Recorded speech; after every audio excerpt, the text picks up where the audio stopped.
In this series, I'll help you build the best team comp surrounding your favorite character with just the units you own. That's right, I'll be going through every character in the game, so regardless if you want to build around powerhouse damage dealers like Diluc and Keqing, or if you want to build around less popular DPS units, this is the series for you. After each video, you'll be able to immediately build the team comp that will allow your favorite character to shine, and understand more in depth in the logic and reasoning behind how teams are built. With that said, make sure you're subscribed and have notifications on so that you can follow along. You can also support the series by liking the video and commenting on what character you want to see next. Let's get started. Today we'll be focusing on the Wolf Boy, Razor. The first thing we want to know is Razor's skills and abilities. Razor is an electro type that excels in buffing himself up to do massive damage. The unique stat that he gets from Ascension is physical attack bonus, which means his basic attack is the main source of his damage.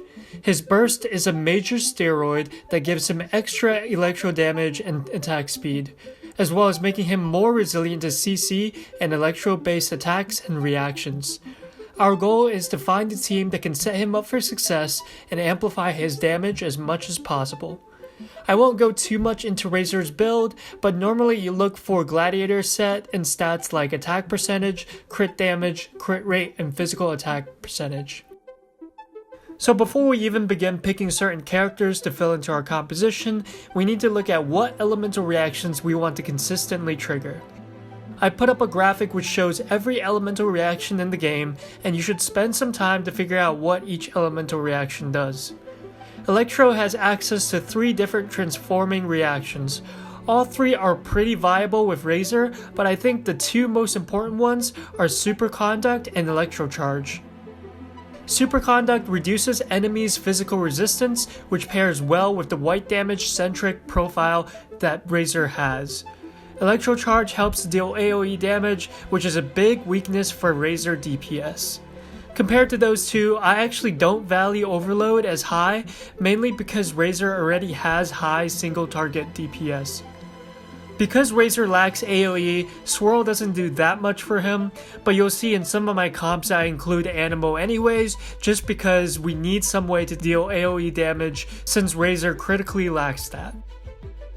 So if we're looking at elemental reactions in a vacuum, the priority is Cryo, then Hydro, then Pyro, then Animo.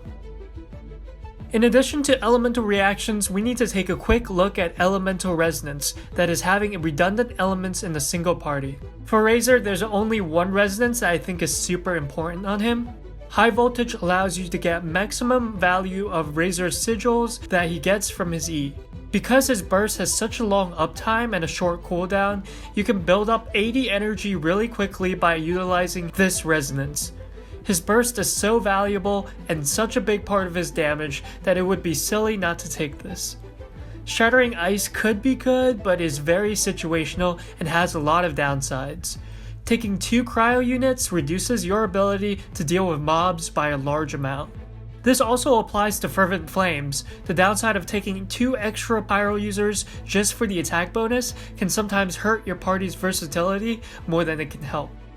Like my Diluc video, I've gone ahead and labeled comps Abyss ready if I think that comp is something you can plug and play in Abyss. Again, because the Abyss has different enemies and buffs for each floor, I cannot advise you that these comps will work for all 12 floors. That's why I also have listed an Abyss core for each comp that you can build your teams around based on certain circumstances. Team 1 features Razor, Fischl, Chi-Chi, and Sucrose. This comp is Abyss ready. This is my best in slot. This comp has all the tools needed to make Razor shine to his full potential. Chi-Chi provides consistent superconduct reactions and also provides great healing. Fischl not only gives you massive amounts of energy regen, she also provides extra damage and the ability to proc reactions when Razor's E is on cooldown. Sucrose is here to provide some much needed AoE and helps to mitigate some of the difficulty that Razor has at clearing mobs. I like her the best since Razor can reach enemies during Sucrose's burst. The combo in this comp here is Sucrose Q into Fischl Q into Chi-Chi Q, Razor E to hold for the AoE, Sucrose E, Chi-Chi E, then Razor Q and a bunch of auto attacks until Razor's Q fades. The Abyss core for this comp is Razor, Chi-Chi, Flex, and then Flex. If you need an animal for mobs here, this is a perfect spot for it. The Abyss core for this comp is very versatile, as you can see, and you can fit a lot of different reactions in based on what you need for a certain chamber. Team 2 features Razor, Fischl or Lisa, Kaya, and Jean. This comp is Abyss ready. This is a slight downgrade from Team 1 since I think Chi-Chi and Sucrose pair better than Kaya and Jean. However, you're pretty much gonna get the same effect with an almost identical play pattern. Jean still works great with Razor because as a Claymore user, you're going to get a lot of value from the heal by staying in her burst. Kaya's burst works great with Razor's burst and can net you a total of 16 to 18 seconds of superconduct debuff from one use. The combo for this comp is Jean E into Fischl burst, Jean burst, Kaya burst into a Razor E for the AoE, into a Razor Q, and a bunch of auto attacks, and once your Razor Q fades, you go into a Kaya E into a Razor E to continue the superconduct. The Abyss core for this comp is Razor, Kaya, a healer, and Flex if you need an animal for mobs.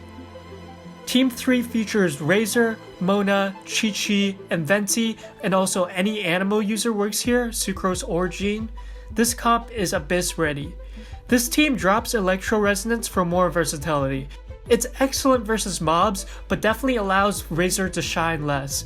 Without the extra energy recharge, you won't always have your burst up 24/7 and will have to use it more carefully. The play pattern for this comp revolves around grouping with Venti, then doing massive electro charge damage with Mona. You have Chi-Chi and Razor on standby after the Vortex to clean up remaining enemies. Xingqiu is not a good alternative to Mona at all because he can't provide the damage and the AoE that she can.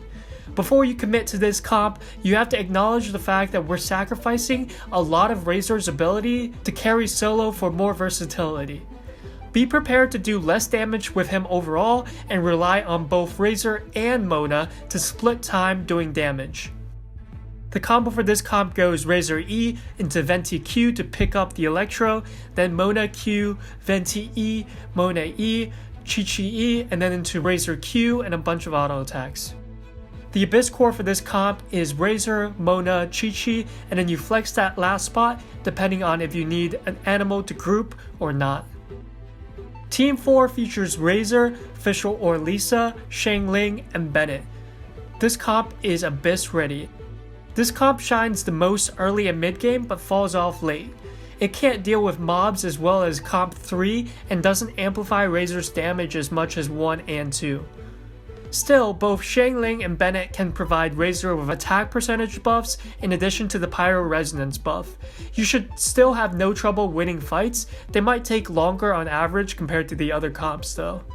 No real combo pattern here. Abuse Bennett and Xiangling's low cooldowns along with Fischl's ability to proc reactions. Drop turrets, grab the pepper, stand in Bennett's burst, and allow your Razor to go ham. The Abyss core for this comp is Razor, Xiangling, Bennett, and then Flex depending on if you need animal for group or not. Comp 5 is my free-to-play and features Razor, Lisa, Kaya, and Barbara, with Barbara holding Thrilling Tales Rank Refinement 5. This comp is Abyss ready. This is honestly a pretty damn good comp. Razor will do good damage with the reactions in this group. Use Lisa Burst with Barbara to proc Electro Charge to help deal with mobs, and use Kaya as a Cryobot to help proc Superconduct. As a free-to-play, this will do whatever job you need it to do and can take you far in Abyss.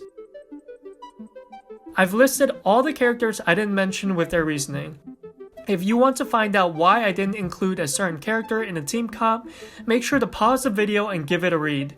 I know a lot of you may be wondering why Xingqiu didn't make it, so please read what I have to say first before asking me about it further. Thank you for checking out episode 4 of my team build series. I'd really like to hear from you guys as to what your favorite team is so far. Comment down below with your current party setup, I'd love to check all of them out. If you enjoyed this video, please consider leaving a like and subscribing to my channel. Your support goes a long way in helping me put out quality Genshin Impact content every week. Also, check out some of my other Genshin Impact videos if you haven't already. Thanks for watching. Till next time.